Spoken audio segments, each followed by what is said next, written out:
มีคนบอกว่าถ้าจิตใจของคนเฮาได้รับการกระทบกระเทือนอย่างรุนแรงความทรงจำหมอกนั้นสิถูกปิดกั้นบ่ยอมรับรู้หรือสิบ่ยอมรับสิ่งเหล่านั้นเลยคือกันกับกรณีบักออยน้องผม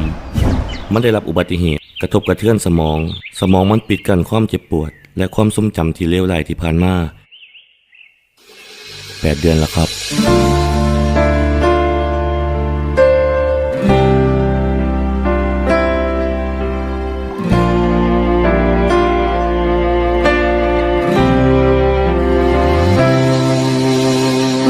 เมื่อการบ่ดี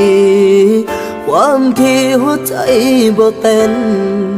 ขาดการความน่าจะเป็นที่เห็นคือเธอบ่แค่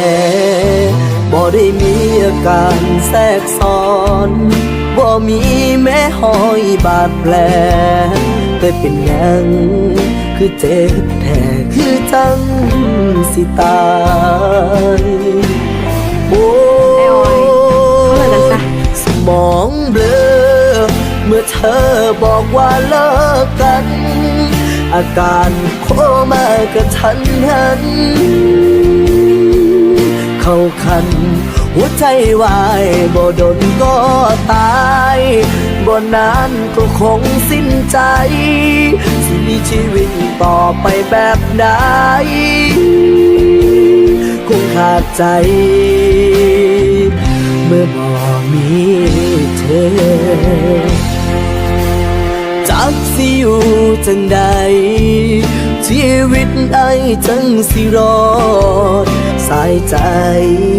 อย่าเฝ้าทอดรอก่อนถือว่าขอกันเจ้าสิไปกับเขาผู้ดีความฮักสิพังแต่เป็นยังบ่รู้ตนกันสั่งกันแท้บ่สมองเบลอ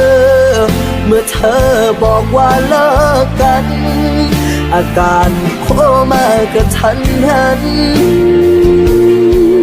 เข้าคันหัวใจวายบ่ดนก็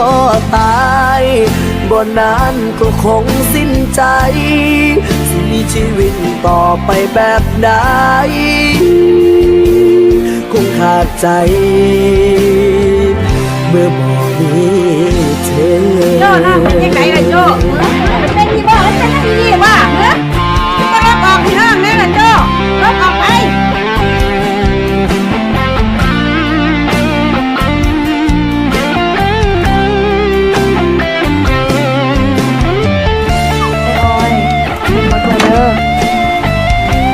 ขอโทษเรื่องอย่างน่ะตัวซ่องมาอยู่กับน้องอ้อยแล้วผมว่าเป็นแบบนี้กับคนผมเด็กมันอยู่กับมันได้แล้วสมองเบลอเมื่อเธอบอกว่าเลิกกันอาการโคม่ากระทันหันเข้าคันหัวใจวายบ่ดนก็ตายบ่นานก็คงสิ้นใจสิมีชีวิตต่อไปแบบไหนคงขาดใจเมื่อบ่มีเธอ